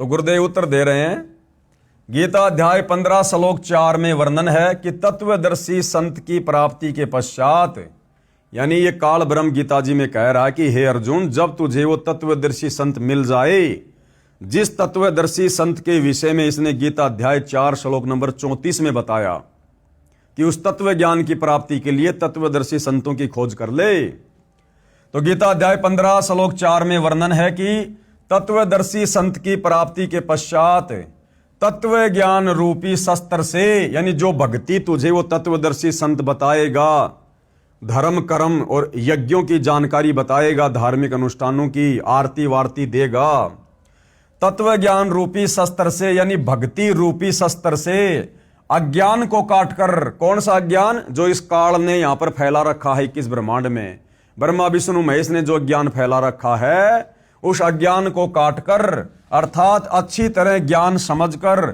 उसके पश्चात परमेश्वर के, यानी उस परम अक्षर ब्रह्म के, कबीर देव के उस परम पद की, कौन से परम पद की? सतलोक की खोज करनी चाहिए। यानी वहां जाने के लिए फिर हमारे को डट के भक्ति करनी चाहिए। जहां जाने के पश्चात साधक यानी भगत फिर लौटकर संसार में कभी नहीं आते। यानी सतलोक जाने के बाद फिर वो प्राणी वापस काल के गंदे लोक में नहीं आता, गधा कुत्ता बनने, जन्मने और मरने के लिए, अर्थात उसका जन्म कभी नहीं होता। जिस परमात्मा ने सर्व रचना की है, केवल उसी की भक्ति पूजा करो, उस एक परमात्मा परम अक्षर ब्रह्म की पूजा करो। पूर्ण मोक्ष उसी को कहते हैं। यानी जब हमारे को तत्वदर्शी संत के माध्यम से उस पूर्ण ब्रह्म परमात्मा कबीर देव परम अक्षर ब्रह्म की सत्य साधना मिल जाएगी, और जब हम आजीवन मर्यादा में रह के भक्ति करेंगे, तो शरीर छूटने के बाद हमारी आत्मा सीधे उस तत्वदर्शी संत के साथ में सतलोक जाएगी, और वहां जाने के बाद फिर हम कभी नहीं मरेंगे। ऐसा ही हमारा सुंदर शरीर होगा, मकान होंगे, सारे साधन होंगे, घर परिवार होगा, बाल बच्चे होंगे, वहां सर्व सुख हैं जिनको छोड़कर हम इस काल के चक्कर में फंसकर यहां आ गए थे। तो जब हम सतलोक चले जाएंगे तो उसको कहते हैं पूर्ण मुक्ति। हमारी पूर्ण मुक्ति होगी, पूर्ण मोक्ष हो गया। पूर्ण मोक्ष उसी को कहते हैं जिसकी प्राप्ति के पश्चात, यानी सतलोक जाने के बाद पुनः जन्म ना हो, जन्म मरण का चक्कर सदा के लिए समाप्त हो जाए। फिर आगे सवाल किया है प्रश्न नंबर 32, क्या गीता ज्ञान दाता ब्रह्म की भक्ति से पूर्ण मोक्ष संभव है? भाई बिल्कुल भी नहीं है, क्योंकि ये तो पहले साबित कर चुके हैं। खुद ये गीता ज्ञान देने वाला काल ब्रह्म भी कह चुका है कि भैया मेरे ब्रह्म लोक में गया हुआ प्राणी तो फिर वापस आएगा। मेरा जो ब्रह्म लोक है वो सनातन परम धाम नहीं है। उस ब्रह्म लोक में जाने के बाद तो प्राणी फिर से नीचे आएगा, लक 84 में भी जाएगा, जन्मेगा, मरेगा, नरक में भी जाएगा। तो सवालकर्ता क्या कह रहा है क्या गीता ज्ञान दाता ब्रह्म की भक्ति से पूर्ण मोक्ष संभव है? तो गुरुदेव कह रहे हैं कि नहीं, बिल्कुल भी नहीं है। क्यों नहीं है? कहां इसका प्रमाण है? फिर आगे सवाल नंबर 33, गीता अध्याय 8 श्लोक 16 में प्रमाण है कि गीता ज्ञान दाता ने कहा है कि हे अर्जुन, मुझे प्राप्त होकर पुनर्जन्म नहीं होता। अब जो हिंदू भाई सवाल कर रहा है कि जी गीता अध्याय 8 श्लोक नंबर 16 में तो ये गीता बोलने वाला काल ब्रह्म कह रहा कि अर्जुन मुझे प्राप्त होकर, यानी मेरे ब्रह्म लोक में गया हुआ साधक है वो फिर लौट के नहीं आता, उसका कभी पुनर्जन्म नहीं होता। तो गुरुदेव कह रहे हैं कि ये हमारे ज्ञानहीन धर्म गुरुओं की और इन शास्त्रों के अनुवादकर्ताओं की गलती है, जिन्होंने अनुवाद ठीक से नहीं किया। अन्यथा जो काल ब्रह्म गीता अध्याय 4 श्लोक नंबर 5 में, गीता अध्याय 12 श्लोक नंबर 2 में, गीता अध्याय 2 श्लोक नंबर जो है वो 10 में साफ साफ कह चुका है कि भाई अर्जुन, तेरे और मेरे बहुत जन्म हो चुके हैं, तू नहीं जानता, मैं जानता हूं। और अर्जुन, मेरा जन्म होता है और मैं मरता हूं, मैं अविनाशी नहीं हूं। और गीता अध्याय 2 श्लोक नंबर 17 में कह रहा कि अविनाशी तो उसको जान जिसको मारने में कोई भी सक्षम नहीं है। तो अब भला ये गीता अध्याय 8 श्लोक नंबर 16 में कैसे कह सकता है कि मेरी भक्ति करने वाले का, मेरे उस ब्रह्म लोक में जाने वाले का फिर पुनर्जन्म नहीं होता? तो यहां पर अनुवादकर्ता समझ नहीं पाए तत्व ज्ञान के अभाव में, सृष्टि रचना के अभाव में, कि वो क्या कह रहा है, कहना क्या चाहता है। उसने तो बिल्कुल साफ साफ कहा है कि पुनर्जन्म होगा, लेकिन हमारे अनुवादकर्ता इन श्लोकों का अर्थ इन्होंने गलत कर दिया। गीता अध्याय 8 श्लोक 16 में प्रमाण है कि गीता ज्ञानदाता ने कहा है कि हे अर्जुन, मुझे प्राप्त होकर, यानी इस ब्रह्म को कैसे प्राप्त होंगे? इस ब्रह्म के ओम नाम का जाप करके जब हम इसके ब्रह्म लोक में चले जाएंगे तो उसको कहते हैं कि मुझे प्राप्त होकर पुनर्जन्म नहीं होता।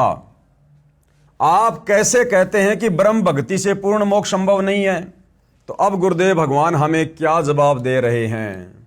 उत्तर, श्री देवी महापुराण सचित्र मोटा टाइप केवल हिंदी गीता प्रेस गोरखपुर से प्रकाशित के 7वें स्कंद के अध्याय 36 में प्रमाण है कि श्री देवी जी ने राजा हिमालय को उपदेश देते हुए कहा है कि हे राजन, अन्य सब बातों को छोड़कर, यानी सारी भक्ति को छोड़कर, यानी मेरी भक्ति भी छोड़कर केवल एक ओम नाम का जाप कर। ओम नाम किसका? इस काल ब्रह्म का। तुझे ब्रह्म प्राप्ति का यही एक मंत्र है, यानी उस ब्रह्म की प्राप्ति का यही एक मंत्र है ओम। इससे संसार के उस पार जो ब्रह्म है उसको पा जाओगे, यानी उसके ब्रह्म लोक में चले जाओगे, तुम्हारा कल्याण हो। वह ब्रह्म कहां रहता है? ब्रह्म लोक रूपी दिव्य आकाश में रहता है।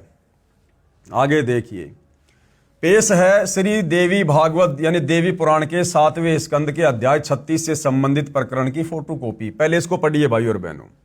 यानी ये ब्रह्म कौन है, ब्रह्म कहां रहता है, कैसे इसकी प्राप्ति होती है, दुर्गा अपने भगत राजा हिमालय को समझा रही है। देवी जी कहने लगी, पर्वतराज, इस प्रकार योग युगत होकर मुझ ब्रह्म स्वरूपा देवी का ध्यान करें। ये ध्यान आसन पर भली भांति बैठकर अहुतु की भक्ति के साथ करना चाहिए। यानी पहले तो वो अपनी भक्ति के विषय में बता रही है, फिर जब वो ब्रह्म भक्ति के बारे में बताती है तो अपनी भक्ति को भी कैंसिल कर देती है। ब्रह्म का क्या स्वरूप है यह बतलाया जाता है, जो प्रकाश स्वरूप सबके अत्यंत समीप में स्थित हृदय रूप गुहा में स्थित होने के कारण गुहाचर नाम से प्रसिद्ध और महान पद अर्थात परम प्राप्य है। जितने भी चेष्टा करने वाले, श्वास लेने वाले, आंखों को खोलने मूंदने वाले प्राणी हैं, सब उस ब्रह्म में ही समर्पित हैं, उसी में स्थित हैं। सत असत सब कुछ वही है। यानी इस दुर्गा को तो काल की तरफ से सख्त हिदायत है कि मेरे अलावा किसी और को अगर तूने भगवान बता दिया, मेरे अलावा तूने और को भगवान बता के उसकी पूजा करवा दी, तो मेरे से अच्छा कोई नहीं होगा। तो ये दुर्गा भी काल के भय से सबको ये भ्रमित रखती है, उसी को सब कुछ बता रही है। वही सबके द्वारा वर्ण करने योग्य सर्वोत्कृष्ट हैं, वह समस्त प्रजा के ज्ञान से परे है, अर्थात किसी की बुद्धि में आने वाला नहीं है। जब बुद्धि में आने वाला नहीं है तो फिर भक्ति क्या खाक करेंगे भाई।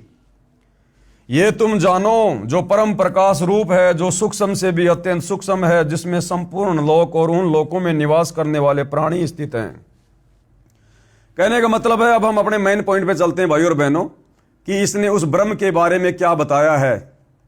देखिएगा, यहां से स्टार्ट है। इस आत्मा का ओम के जप के साथ ध्यान करो। ये ओम जाप किसका? काल ब्रह्म का।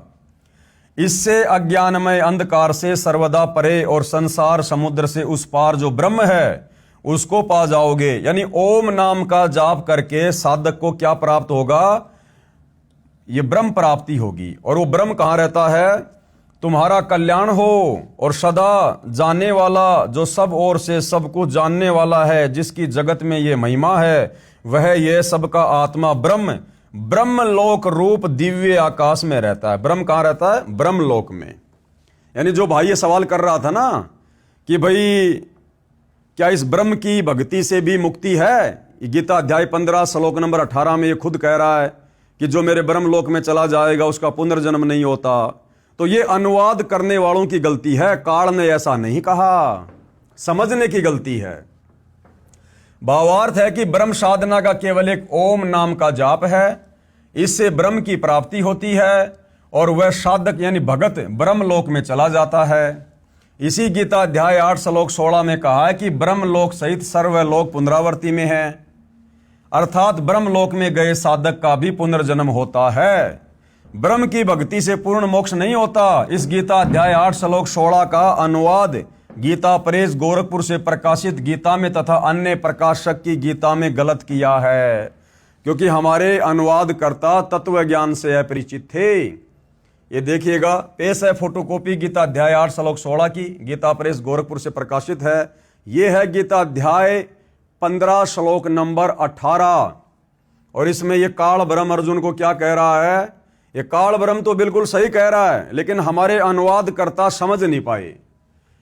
हे अर्जुन, ब्रह्म लोक पर्यंत सब लोग पुनरावर्ती में है। यहां इसने क्लियर कर दिया कि भैया जो साधक ओम नाम की भक्ति करके मेरे ब्रह्म लोक में आएगा वो भी कहां है? पुनरावर्ती में। पुनरावर्ती यानी जिसको प्राप्त होके वापस इसी संसार में आना पड़े। पुनरावर्ती यानी आवागमन में, जन्म और मरण के चक्कर में। तो इस ब्रह्म ने तो बिल्कुल क्लियर कर दिया कि भैया मेरी भक्ति से भी मुक्ति नहीं है। अब यहां ये लोग नहीं समझ पाए, परंतु हे कुंती पुत्र, मुझको प्राप्त होकर पुनर्जन्म नहीं होता। अब बताओ दोगली बातें ये क्यों करेगा? ये भी तो 21 ब्रह्मांड का स्वामी है, इसकी भी कुछ मर्यादा हैं। ये थोड़ी कि एक ही श्लोक के अंदर दो दो झूठ बोल देगा। तो यहां इसने शुरुआत में क्लियर कर दिया कि मेरे ब्रह्मलोक में गया हुआ भगत भी पुनरावर्ती में है। पुनरावर्ती यानी जन्म और मरण में। तो यहां कैसे कहेगा कि पुनर्जन्म नहीं होता? तो यहां भाई और बहनों अनुवादकर्ताओं की गलती है। उन्होंने इस न विदते शब्द का गलत अर्थ कर दिया। ये जो विदते शब्द है इसका मतलब होता है जानना, और न का मतलब नहीं, जो ये नहीं जानते। और यहां अनुवादकर्ताओं ने क्या कर दिया? नहीं होता। अरे विदते का मतलब जानना होता है, होता थोड़ी होता है। अब आगे देखिए, परमात्मा बता रहे हैं वो काल क्या कहना चाह रहा है। इसका वास्तविक अनुवाद इस प्रकार है, ब्रह्मलोक तक सर्वलोक पुनरावर्ती में है। अर्थात ब्रह्मलोक में भी गए व्यक्तियों का पुनर्जन्म होता है। जो यह नहीं जानते, जो यह नहीं जानते, ये जो न विदते जो ऊपर लिखा हुआ ना, न विदते का अर्थ होता है जो यह नहीं जानते। और हमारे अनुवादकर्ताओं ने न विदते का अर्थ कर दिया नहीं होता। तो ये अनुवादकर्ताओं की गलती है। ब्रह्मलोक तक सर्वलोक पुनरावर्ती में है, अर्थात ब्रह्मलोक में भी गए व्यक्तियों का पुनर्जन्म होता है। जो यह नहीं जानते, क्या नहीं जानते? कि ब्रह्मलोक में गए हुए साधकों का भी पुनर्जन्म होता है। जो यह नहीं जानते, हे अर्जुन, मुझे प्राप्त होकर भी उनका पुनर्जन्म होता है। जो ये नहीं जानते ना कि भाई ब्रह्मलोक में गए हुए प्राणियों का भी वापस इसी गंदे लोक में आना होता है, तो वही आत्माएं फिर पुनर्जन्म में रहती हैं, बार बार जन्म और मरण में आती हैं। जो इस काल की हकीकत से परिचित नहीं है कि इस काल के ओम नाम का जाप करके ब्रह्मलोक में जाकर भी पुनरावर्ती में है, जन्म मरण होता है, जो ये बात नहीं जानता है और इस ब्रह्म को ही फाइनल परमात्मा मानता है, तो ब्रह्म कह रहा है कि उसका जन्म मरण होता है। और जो जान जाता है वो फिर तत्वदर्शी संत की भक्ति करके सनातन परम धाम को चला जाता है। एक बार ध्यान से पढ़िए, ब्रह्मलोक तक सर्वलोक पुनरावर्ती में है, अर्थात ब्रह्मलोक में भी गए व्यक्तियों का पुनर्जन्म होता है, जन्म मरण होता है। जो ये नहीं जानते, हे अर्जुन, मुझे प्राप्त होकर भी उनका पुनर्जन्म होता है। यानी काल करा कि जो मेरी हकीकत नहीं जानते ना, वो मेरे ब्रह्मलोक में जाकर भी वापस जन्म और मरण में आते हैं। इस श्लोक में विदते शब्द का अर्थ जानना बनता है। ये जो विदते शब्द है, जिसका अर्थ हमारे अनुवादकर्ताओं ने कर दिया होता। अरे विदते का मतलब जानना होता है भाई। इस श्लोक में विदते शब्द का अर्थ जानना बनता है। गीता अध्याय 6 श्लोक 23 में विदात शब्द का अर्थ जानना किया है। या इस श्लोक में भी विदते का अर्थ जानना बनता है। देखें इसी पुस्तक में, इसी श्लोक की फोटोकॉपी में। ये मूल पाठ है, यानी संस्कृत का मूल श्लोक है ये। अनुवाद, माम यानी मुझे प्राप्त होकर पुनर्जन्म होता है, जो नासवान जीवन दुखों का घर है, 21 ब्रह्मांड। परम गता यानी सिद्धि को प्राप्त महात्मा जन पुनर्जन्म को प्राप्त नहीं होते। गीता अध्याय 8 श्लोक नंबर 15। भावार्थ, गीता ज्ञानदाता ने कहा कि मुझे प्राप्त होकर तो दुखों का घर यह क्षणभंगुर जीवन जन्म मरण होता है। जो महात्मा परम गति को प्राप्त हो जाते हैं उनका पुनर्जन्म नहीं होता।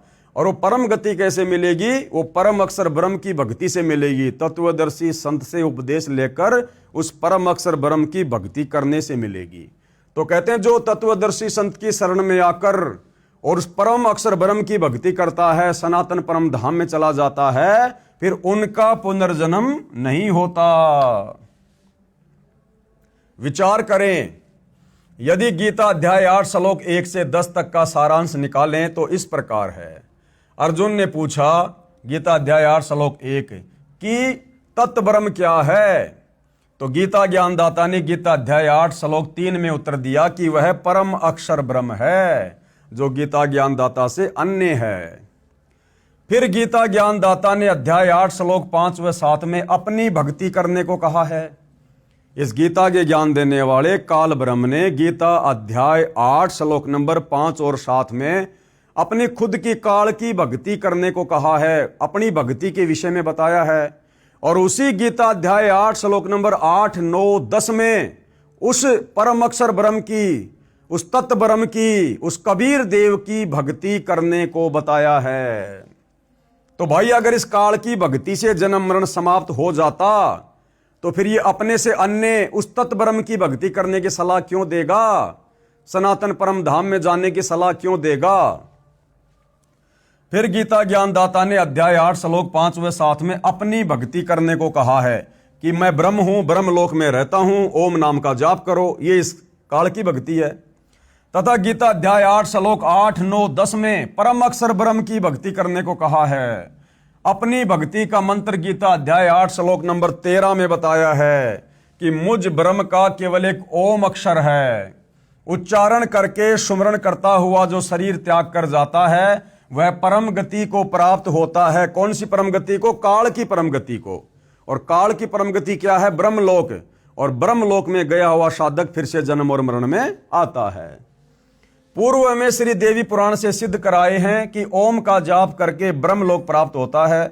गीता अध्याय 8 श्लोक 16 में स्पष्ट है कि ब्रह्मलोक में गए साधक का भी पुनर्जन्म होता है, अर्थात मुक्ति नहीं है। इसलिए गीता अध्याय 8 श्लोक 13 में ओम नाम के जाप से होने वाली परम गति का वर्णन है।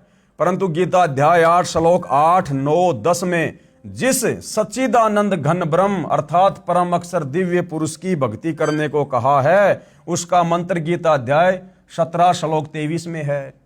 अब गीता अध्याय 8 श्लोक नंबर 13 में तो काल ने अपनी भक्ति का ओम मंत्र बता दिया, और गीता अध्याय 17 श्लोक नंबर 23 में इसने उस परम अक्षर ब्रह्म की भक्ति का मंत्र बताया है। ओम तत् सत इति निर्देश ब्रह्मण त्रिविध समर्थ ब्राह्मणा तेन वेदा च यज्ञा च विहिता पुरा। अनुवाद, सच्चिदानंद घन ब्रह्म की भक्ति का मंत्र क्या है? ओम तत् सत। ओम मंत्र ब्रह्म यानी क्षर पुरुष का है। तत् ये सांकेतिक है जो अक्षर पुरुष का है। ये ओम तत्सत के अंदर ओम मंत्र तो सीधा इस काल का है। बीच वाला जो ये तत् है ये है अक्षर पुरुष का। कौन अक्षर पुरुष? जो गीता अध्याय 15 श्लोक नंबर 16 में दो भगवान बताए गए हैं, दो पुरुष बताए गए हैं, क्षर और अक्षर। तो ये अक्षर पुरुष की भक्ति का मंत्र है जिसके 7 संग ब्रह्मांड हैं। और तीसरा जो मंत्र है सत्य, ये परम अक्षर ब्रह्म सत्य पुरुष कबीर देव की भक्ति का है। ओम मंत्र ब्रह्म यानी क्षर पुरुष का है, और ये तत्व ये सांकेतिक है जो अक्षर पुरुष का है, और सत्य मंत्र भी सांकेतिक मंत्र है जो परम अक्षर ब्रह्म का है, कबीर देव का है। इन तीनों मंत्रों के जाप से वह परम गति प्राप्त होती है जो गीता अध्याय 15 श्लोक 4 में कही है कि जहां जाने के पश्चात यानी सतलोक में जाने के पश्चात साधक यानी भगत फिर लौटकर संसार में कभी नहीं आता, यानी काल के किस ब्रह्मांड में फिर वो आत्मा कभी दोबारा लौट के नहीं आती। यदि गीता अध्याय 8 श्लोक 16 का ये अर्थ सही माने कि मुझे प्राप्त होने वाले का पुनर्जन्म नहीं होता, गुरुदेव कह रहे हैं यदि हम गीता अध्याय 8 श्लोक नंबर 16 का जो अनुवाद हमारे अनुवादकों ने जो कर रखा है जो गलत है कि भाई अर्जुन मैं ब्रह्म हूं, ब्रह्मलोक में रहता हूं और मेरे ब्रह्मलोक में जो चला जाता है उसका फिर पुनर्जन्म नहीं होता, यानी कभी वो जन्म मरण में नहीं आता।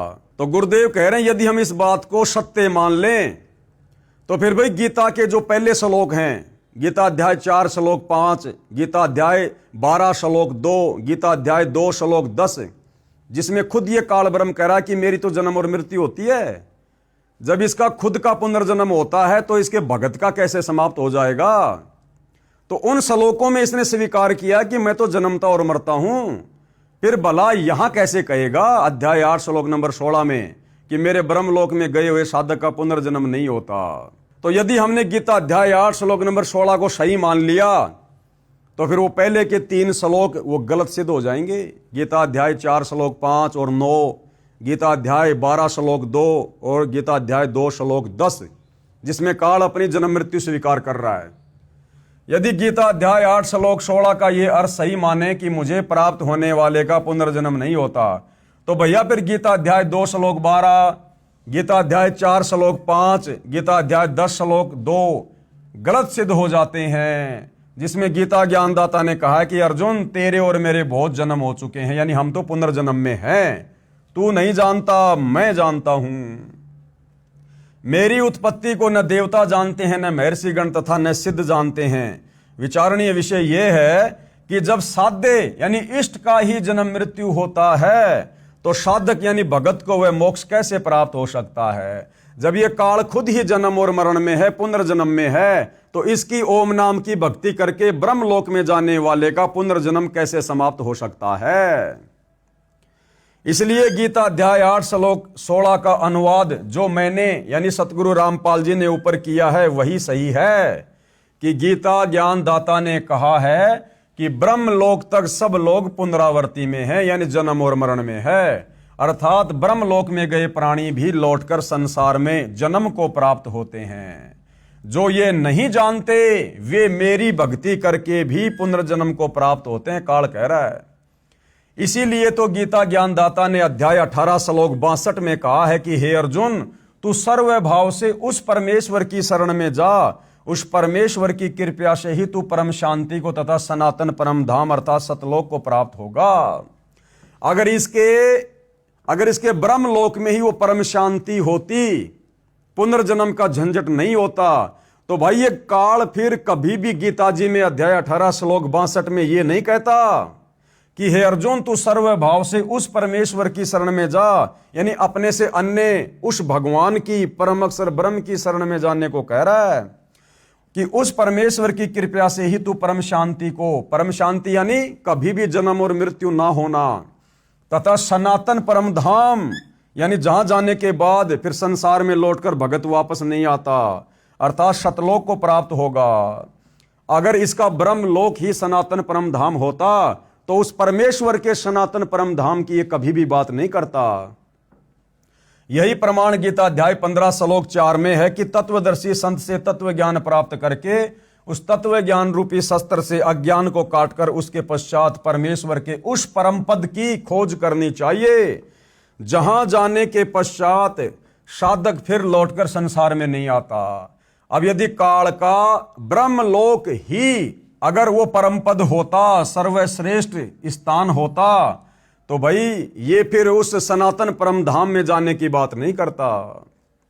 जिस परमेश्वर से संसार रूपी वृक्ष की प्रवृत्ति विस्तार को प्राप्त हुई है, यानी जिसने सारे संसार की रचना की है, अर्थात जिस परमेश्वर ने संसार की रचना की है, गीता ज्ञानदाता ने कहा है कि केवल उसी की भक्ति कर और सर्व का उसी से कल्याण संभव है। अगर काल की ओम नाम की भक्ति से ब्रह्मलोक में जाते ही कल्याण हो जाता, पुनर्जन्म नहीं होता, यदि वो ब्रह्मलोक ही सनातन परम धाम होता, तो ये काल कभी भी अपने से अन्य दूसरे उस परम अक्षर ब्रह्म की भक्ति करने को और उसके सनातन परम धाम में जाने को नहीं कहता। इससे स्पष्ट है कि ये काल भी जन्म और मरण में है, और जब काल खुद ही जन्म और मरण में है तो इसका ब्रह्मलोक भी पुनरावर्ती में है, नष्ट होता है, शाश्वत स्थान नहीं है।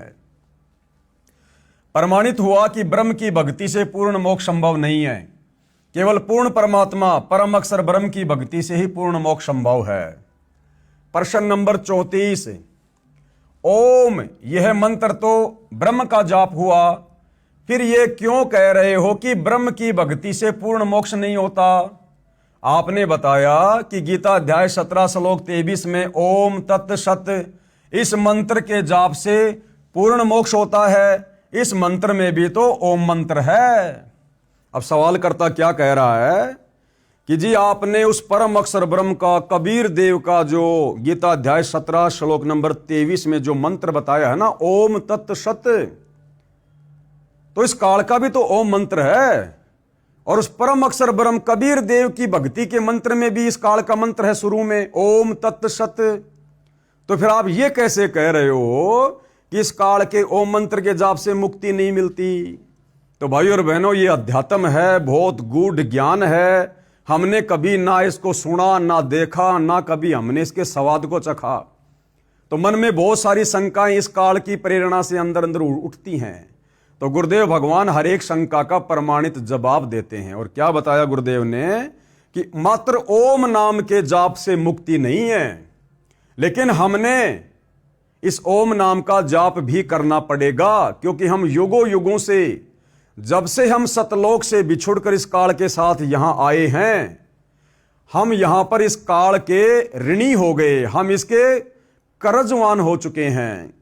क्योंकि ये जो 21 ब्रह्मांड है, ये इस काल में सतलोक में तपस्या करके, तप करके परम अक्षर ब्रह्म कबीर देव जी से प्राप्त किए थे, और हम इसके तप के द्वारा प्राप्त किए गए 21 ब्रह्मांड में युगों युगों से सर्व सुख भोग रहे हैं, सर्व यहां की भौतिक सुविधा भोग रहे हैं।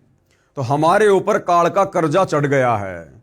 अब ये हमें उसी समय छोड़ेगा जब हम इसका कर्जा चुका देंगे। इसलिए हमने इसके ओम नाम का जाप भी करना पड़ेगा, इसका ऋण उतारने के लिए, इसका कर्जा उतारने के लिए।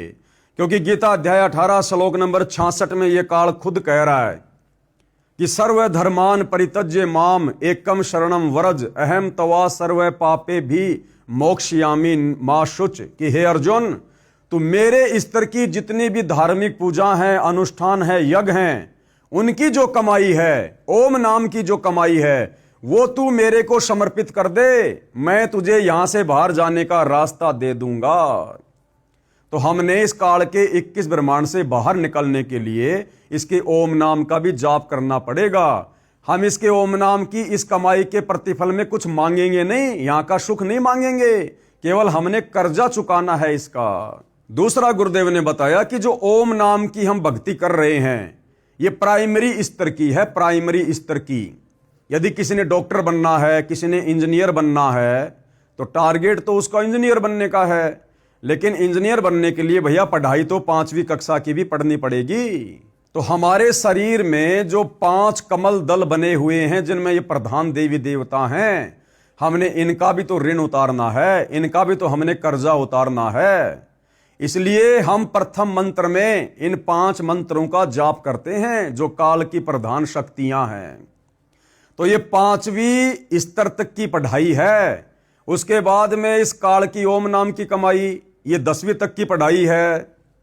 और उसके बाद जो अक्षर पुरुष है, जो हमें सतनाम मिलता है, जिसमें दूसरा जो जाप है वो उस अक्षर पुरुष का है, फिर सतनाम का जाप करके उस सतनाम के मंत्र की कमाई, यानी सतनाम में जो दूसरा मंत्र है उसकी कमाई हम इस अक्षर पुरुष को देंगे, क्योंकि हमने इसके 7 संग ब्रह्मांडों को पार करके सतलोक जाना है। तो अक्षर पुरुष की जो पढ़ाई है वो है BA तक की, 14वीं तक की। यानी हमें गुरुदेव भगवान ब्रह्मा विष्णु महेश समेत जो यहाँ के प्रधान 5 देवी देवताओं के मंत्र देते हैं, जिसको हम प्रथम मंत्र कहते हैं, वो हमारे शरीर में बने इन कमलों को खोलने की भक्ति है। फिर ओम नाम की कमाई इस काल की है, ये 10वीं तक की पढ़ाई है। उसके बाद अक्षर पुरुष तक की जो मंत्र की कमाई है वो BA है, BA, और हमने करनी PhD। फिर हम उस परमपिता परमेश्वर के लोक में जा सकते हैं। तो क्या कह रहे हैं गुरुदेव अब इसके उत्तर में, जैसे इंजीनियर या डॉक्टर बनने के लिए शिक्षा की आवश्यकता होती है, पहले प्रथम कक्षा पढ़नी पड़ती है, फिर धीरे धीरे 5वीं 8वीं इस प्रकार 10वीं कक्षा पास करनी पड़ती है, उसके पश्चात आगे पढ़ाई करनी होती है, फिर ट्रेनिंग करके इंजीनियर या डॉक्टर बना जाता है। ठीक इसी प्रकार श्री ब्रह्मा, श्री विष्णु, शिव, गणेश तथा देवी की साधना करनी पड़ती है। मैं स्वयं भी करता हूं तथा अपने अनुयायियों से भी करवाता हूं। यह तो 5वीं कक्षा तक की पढ़ाई अर्थात साधना जाने। दूसरे शब्दों में 5 कमलों को खोलने की साधना है, और ब्रह्म की साधना 10वीं कक्षा तक की पढ़ाई है। यानी ओम नाम का जाप ये 10वीं क्लास तक की पढ़ाई जानो, अर्थात ब्रह्मलोक तक की साधना है जो ओम का जाप करना है। और अक्षर पुरुष की साधना को 14वीं कक्षा की पढ़ाई अर्थात साधना जानो, जो कि तत् मंत्र का जाप है। तत् मंत्र तो सांकेतिक है, वास्तविक मंत्र तो इससे भिन्न है, जो उपदेशी को ही बताया जाता है, जो केवल सतगुरु रामपाल जी अपने भक्तों को बताते हैं। उसके बाद में परम अक्षर पुरुष, उसके बाद में परम अक्षर पुरुष की साधना, यानी कबीर देव की साधना, सतलोक जाने की साधना, इंजीनियर या डॉक्टर की पढ़ाई अर्थात साधना जानो, जो सत शब्द से करनी होती है। यह सत मंत्र भी सांकेतिक है। ये सत मंत्र है भाई और बहनों, वास्तव में सार नाम ये है, वो रियल में सार नाम, जो कि परम अक्षर ब्रह्म का है, कबीर देव का है। केवल एक मंत्र का ही जाप सत शब्द से करनी होती है। यह सत मंत्र भी सांकेतिक है, वास्तविक मंत्र भिन्न है। जो उपदेशी को बताया जाता है इसको सार नाम भी कहते हैं। इसलिए अकेले ब्रह्म के नाम ओम से पूर्ण मोक्ष प्राप्त नहीं हो सकता, अर्थात अकेले ओम नाम से आप जी इंजीनियर नहीं बन सकते। ओम नाम की कमाई तो केवल 10वीं तक की है, 21 ब्रह्मांड तक की है, इसका कर्जा उतारने तक की है। ओम नाम का जाप ब्रह्म का है, इसकी साधना से ब्रह्म लोक प्राप्त होता है, जिसके विषय में गीता अध्याय 8 श्लोक 16 में कहा है कि ब्रह्म लोक में गए साधक भी पुनर्जन्म को प्राप्त होते हैं। पुनर्जन्म है तो पूर्ण मोक्ष नहीं हुआ, जो गीता अध्याय 15 श्लोक 4 में कहा है कि परमात्मा के उस परम पद की खोज करनी चाहिए जहां जाने के पश्चात साधक कभी लौटकर पुनर्जन्म में नहीं आता, यानी संसार में नहीं आता। वह पूर्ण मोक्ष पूर्ण गुरु से, यानी तत्वदर्शी संत से, यानी वर्तमान में पूर्ण गुरु तत्वदर्शी संत सतगुरु रामपाल जी से शास्त्र अनुकूल भक्ति प्राप्त करके ही संभव है, दूसरा कोई ऑप्शन नहीं है। जो विश्व में वर्तमान में मेरे यानी सतगुरु रामपाल जी के अतिरिक्त किसी के पास नहीं है। जो ओम तत् सत का सुमरण करते हैं वे ब्रह्मलोक में ओम नाम का प्रतिफल प्राप्त नहीं करते। यानी जिनको सारनाम मिल जाता है उनको हकीकत का पता चल जाता है, इसलिए वो इस काल के ब्रह्मलोक के सुखों की इच्छा नहीं करते। इसके सुमरण की कमाई ब्रह्म को देते हैं, जिसके बदले में यह यानी काल ब्रह्म साधक को पाप मुक्त कर देता है। यानी गीता अध्याय 18 श्लोक नंबर 66, जिसमें यह काल खुद कह रहा है कि सर्व धर्मान परित्यज्य माम और एकम शरणम वरज अहम तवा सर्व पापे भी मोक्षयामि मां शुच। प्रश्न नंबर 35, क्या रजगुण ब्रह्मा, सतगुण विष्णु तथा तमगुण शंकर शिव की पूजा भक्ति करनी चाहिए अरे भैया इतना समझा दिया, इतना बता दिया, अभी भी मन में शंकाओं पे शंका। जब इस ब्रह्म की भक्ति फैल हो गई, इस ब्रह्म की भक्ति से मोक्ष नहीं है, तो ब्रह्मा विष्णु महेश तो इसके अधीन एक एक गुण युक्त 3 देवता हैं। फिर इनकी भक्ति से, इनके मंत्रों के जाप से मुक्ति कैसे होगी? मुक्ति नहीं हो सकती। केवल हम इनका ऋण उतारने के लिए, इनका कर्जा उतारने के लिए, शरीर में जो ये कमल बने हुए हैं इनको खोलने के लिए, ताकि अंतिम समय में आत्मा को रास्ता बिल्कुल क्लियर मिले, इसलिए सतगुरु रामपाल जी ब्रह्मा विष्णु महेश के मंत्र देकर उनकी भक्ति करवाते हैं। तो गुरुदेव कह रहे हैं बिल्कुल भी नहीं भाई। प्रश्न नंबर 36, कहां प्रमाण है कि रजगुण ब्रह्मा, सतगुण विष्णु तथा तमगुण शंकर की पूजा भक्ति नहीं करनी चाहिए? अरे भैया गीता अध्याय 7 श्लोक नंबर 12 से 15 में खुद ये गीता का ज्ञान देने वाला ब्रह्म, खुद ये ब्रह्मा विष्णु महेश का पिता कह रहा है कि तीनों गुणों की भक्ति करने वाले तो आसुर स्वभाव को धारण किए हुए मनुष्यों में नीच दूषित कर्म करने वाले मूर्ख हैं, जो मुझ ब्रह्म की भक्ति भी नहीं करते। तो खुद ये ब्रह्म इनका पिता मना कर रहा है तीनों गुणों की, ब्रह्मा विष्णु महेश की भक्ति करने के लिए। तो सवाल करता क्या कह रहा है कि कहां प्रमाण है कि रजगुण ब्रह्मा, सतगुण विष्णु तथा तमगुण शंकर की पूजा भक्ति नहीं करनी चाहिए? तो उत्तर है श्री मद भगवत गीता अध्याय 7 श्लोक 12 से 15 और 20 से 23 तथा गीता अध्याय 9 श्लोक 23 और 25 में प्रमाण है कि जो व्यक्ति रजगुण ब्रह्मा, सतगुण विष्णु तथा तमगुण शिव की भक्ति करते हैं, वे राक्षस स्वभाव को धारण किए हुए मनुष्यों में नीच दूषित कर्म करने वाले, यानी सारे उल्टे काम करने वाले, बीड़ी सिगरेट गुटखा पान मसाला जर्दा शराब भांग धतूरा चोरी जारी मिलावट सब कुछ उल्टे कर्म करते हैं ये लोग जो ब्रह्मा विष्णु महेश की भक्ति करते हैं, क्योंकि इनको तत्व ज्ञान नहीं होता, इनके ऊपर कोई कंट्रोल नहीं होता। और जब तक 3 गुणों का प्रभाव साधक पे रहेगा, साधक कोई भी सदकर्म कर ही नहीं सकता। इसलिए काल ने 4 गालियां दी हैं ब्रह्मा विष्णु महेश की भक्ति करने वालों को।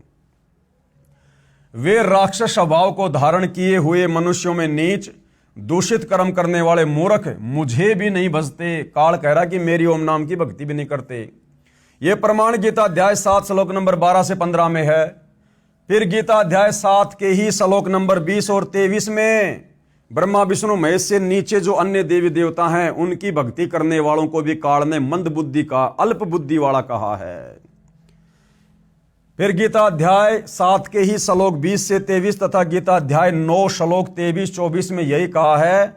और क्षर पुरुष, अक्षर पुरुष तथा परम अक्षर पुरुष गीता अध्याय 15 श्लोक 16-17 में जिनका वर्णन है, इनको छोड़कर श्री ब्रह्मा, श्री विष्णु तथा श्री शिव जी अन्य देवताओं में गिने जाते हैं।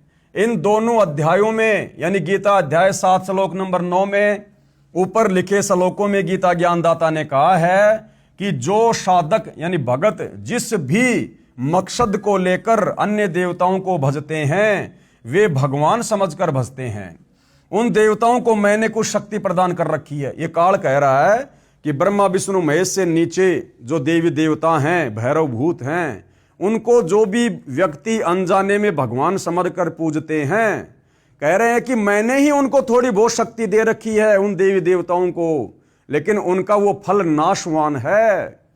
यानी उनके लोक में जाने के बाद भी, उनसे प्राप्त सुखों को भोगने के बाद भी आप जी फिर उसी स्थिति में आ जाओगे, जन्म और मरण में, नरक में जाओगे सीधे। वे भगवान समझकर भजते हैं उन देवी देवताओं को। उन देवताओं को मैंने कुछ शक्ति प्रदान कर रखी है। कौन कह रहा है? ये काल। देवताओं के भजने वालों को मेरे द्वारा किए विधान के अनुसार कुछ लाभ मिलता है, परंतु उन देवताओं की पूजा करने वाले अल्प बुद्धि वालों का वह फल नाशवान होता है। देवताओं को पूजने वाले देवताओं के लोक में जाते हैं, मेरे पुजारी मुझे प्राप्त होते हैं। कौन कह रहा है? ये काल। कि भैया ब्रह्मा विष्णु महेश और ये जो नीचे के देवी देवता हैं, इनकी भक्ति करने से भी आपको कोई परमानेंट राहत नहीं मिलेगी। जो थोड़ी बहुत सुख सुविधा और राहत मुझ काल ब्रह्म की ओम नाम की भक्ति करने से मिल सकती है। और क्यों कहा गीता अध्याय 7 श्लोक नंबर 12 से 15 में कि तीनों गुणों की भक्ति करने वाले। अब ये 3 गुण क्या हैं? आपने मार्कंडेय पुराण में देख लिया कि यही तीनों देवता हैं, कौन? ब्रह्मा विष्णु महेश, और यही तीनों गुण हैं। और गीता अध्याय 7 श्लोक 12 से 15 में काल कह रहा है कि इन तीनों गुणों की भक्ति करने वालों का ज्ञान हरा जा चुका है, इनकी बुद्धि भ्रष्ट हो चुकी है। और 4 गालियां दी हैं ब्रह्मा विष्णु महेश की भक्ति करने वाले भक्तों को इस काल ब्रह्म ने। आसुर स्वभाव को धारण किए हुए मनुष्यों में नीच दूषित कर्म करने वाले मूढ़ मूर्ख लोग मुझ काल को भी नहीं बजते। तो भाइयों और बहनों, ब्रह्मा विष्णु महेश के साधकों को ब्रह्मा विष्णु महेश के पिता इस काल भगवान ने क्यों 4 गालियां दी हैं, इसके विषय में हम गुरुदेव के आशीर्वाद से कल रात्रि के वीडियो में विशेष तौर पर जानेंगे, पहचानेंगे कि ब्रह्मा विष्णु महेश के भक्तों की, उनके साधकों की, उनकी भक्ति करने वालों की क्या स्थिति है, उनका आचरण क्या होता है, उनका स्वभाव कैसा होता है, जिस कारण से ये काल ब्रह्म उनकी भक्ति करने वालों को 4 गालियां दे रहा है। तो भाइयों और बहनों, उम्मीद करूंगा पूज्य गुरुदेव भगवान के आशीर्वाद से, गुरुदेव भगवान ने जिस सरल तरीके से अपने कर कमल से हिंदू समाज के श्रद्धालुओं के लिए जो ये पुस्तक लिखी है, हिंदू साहिबान नहीं समझे गीता वेद पुराण, ये आपको बहुत अच्छे से समझ में आ रही होगी। साथ में आप जी गुरुदेव के YouTube पर सत्संग भी सुनेंगे, आपको और अच्छे से समझ में आएगी। और भाइयों और बहनों, अति शीघ्र सतगुरुदेव की शरण में आकर अपनी आत्मा को कल्याण करवाओ, क्योंकि वर्तमान में ये गोल्डन चांस आप और हमारे पास है। ये ऐसा संयोग युगों युगों के बाद बैठता है। स्वयं तत्वदर्शी संत यानी परम अक्षर ब्रह्म संत रूप में धरती पर प्रकट है। आप और हमें मनुष्य जन्म प्राप्त है, और सबसे बड़ी बात, वे हमारे देश में, हमारे क्षेत्र में हैं, ताकि हम उनकी भाषा को आसानी से समझ सकें। अन्यथा काल ने दुनिया भर में कितनी भाषाएं बना रखी है, हम एक दूसरे के विचारों से भी परिचित नहीं हो सकते। तो इतना बड़ा मौका गुरुदेव ने विशेषकर हम भारत में रहने वाली आत्माओं को दिया है, तो हमने इस मौके का भरपूर फायदा उनके ज्ञान को समझकर उठाना चाहिए। तो भाइयों और बहनों, आज के वीडियो में केवल इतना ही। कल परमेश्वर के दया से फिर सेवा में हाजिर होंगे। तब तक गुरुदेव भगवान हम सबको आज्ञा दे, इजाजत दे, हमें आशीर्वाद दे। बंदी छोड़ सतगुरु रामपाल जी भगवान की जय हो।